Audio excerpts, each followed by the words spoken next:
Hello everybody, it's the 15th, Monday, and I wasn't going to do a post today, just because I've been busy. I learned a lesson.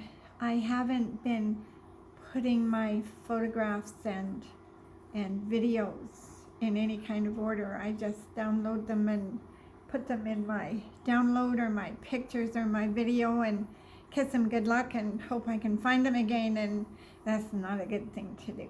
No. So I'm paying the price now. Anyway, a very dear friend who I haven't seen for several years sent me a long, very heartfelt message today. She saw my video from yesterday, and she's a very important person to me, and she lives quite a distance away in another province actually, and she has gone from having a mother-son combination of horses that she rides and drives as singles and as pairs, and now she has 4 horses that she's responsible for on her property. And of course, they're ponies that she got for her niece or granddaughter. And the one pony, although seemed to be quite perfect, had an episode of lying down with its rider in a pony club lesson. This was before the shutdown happened. And she took the pony in hand and felt very badly, but made the pony get up and behave, and then later discovered the pony had very bad mud fever in all 4 legs. And so in the process of getting that all cleaned up, she went and got another pony. And this other pony likes to run over people and run through gates, and is very difficult to deal with. So she sent me this really heartfelt, lengthy post. And for every instructor and trainer that can work with more advanced horses or ponies and advanced riders and do jumper rounds and hunter rounds and dressage rounds, and that can get the various breed horses through their flat classes in multiple groups. There are those individual equine characters that don't mind running through you, over top of you, coming at you when you open the stall door to feed them or to put a halter on and take them out so they can enjoy some freedom and grass and some companionship with the other horses. They don't mind doing that at all. And so some of these horses can be really dangerous. And you think, well, that little guy here, well, what can it do to me? You made me jump. Yes, you did. Well, those little guys, it makes me remember when I was in England a long time ago.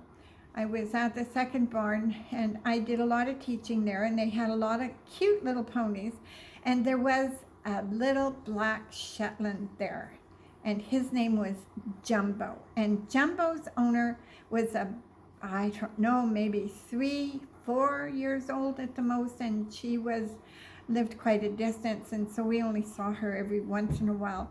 But Jumbo got used, so he got used and did things. And I was warned because he didn't go forward, and he would never be anywhere in the group lesson except at the end of the ride. And the young man that owned the property, the school that had invited me to come and spend time and do all sorts of things with their school and their horses and compete, and I traveled all over a lot of England and saw a lot of stuff. But one of the things he said, if you're going to teach group lessons and Jumbo is going to be in it, he says, make sure he's at the end of the ride. And he says, you always kind of want to have the lunch line coming along behind him. But he said, don't do anything with it, because he said, Jumbo runs backwards pretty good. And I mean, Jumbo was maybe, I don't know, 30 inches. He wasn't any more than 30 inches tall. He said he runs backwards really good and he'll kick you in the knees. So I never had a problem with Jumbo, but I also didn't chase him with the lunch whip either. But some of these little ponies can be really, really difficult. And this one I think is maybe 13.1, 13.2. No, he's 11. There's 11 hands. So that's not a very big pony. But those little ponies weigh a whole lot more than people. And, you know, I just feel so sorry for people that have these problems. And conventional wisdom doesn't help us. It, you know, we grab a hold and we've got that little sucker by the bottom of the halter and we can kind of sort of get it done, but we're not gaining any ground with that. And I don't know if this clinic that I'm going to be doing in the upcoming 10 days, I'm not sure if there's going to be an opportunity to show you how to deal with a situation like that. I could even set it up in a mock way and just pretend the horse is trying to run me over or leave in a big rush around me. I would try and set that up, and I would do that because you don't want a flat halter on those horses. Despite what anybody says, you want to go get yourself a rope halter, and you want to get yourself a pretty good length of rope, and not cotton twisted rope either. You want some of that. You know, one of the things that works really well for that is old climbing rope. If there's somebody in your family that likes to climb mountains, they only use that rope for a little while, and then they've got to go buy new rope because it's not really safe anymore, but it's perfect for lunging horses. And cut yourself off a chunk with it's about 45 feet long. Let it drag on the ground. Just step over it. Doesn't matter if it's dirty or, you know, gets wet or whatever. It's not going to hurt the rope. And put yourself a snap on the end of it and fold the rope over and tape it up. It doesn't need to be anything fancy, or tie a knot in it if you're good enough at tying knots. And put a rope halter on that horse. You have to be pretty smart about that, but there's things that you can do, and I'm going to hopefully be able to set up a situation where I can show you how to handle that, because it just breaks my heart to hear somebody that is such a wonderful human being having such a problem with a pony, especially because her two horses are just wonderful. So yeah, you need to have tools. You need to know what to do.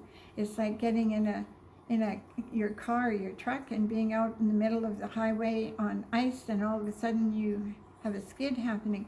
You need to know what you're going to do with that before you get there, because after you're in the middle of it, it's a little bit too late. So anyway, it's Monday. It's not raining at the moment, and there's people up in Thorhill that I know that are underwater, and it's an emergency situation. So and hailstorms in Calgary that are just amazing, just terribly dangerous and financially devastating. Anyway, I wish all of you the very best, and yeah, hey Lynn, I'll do what I can to help your situation, and in the meantime, stay safe. Love you all. Bye for now.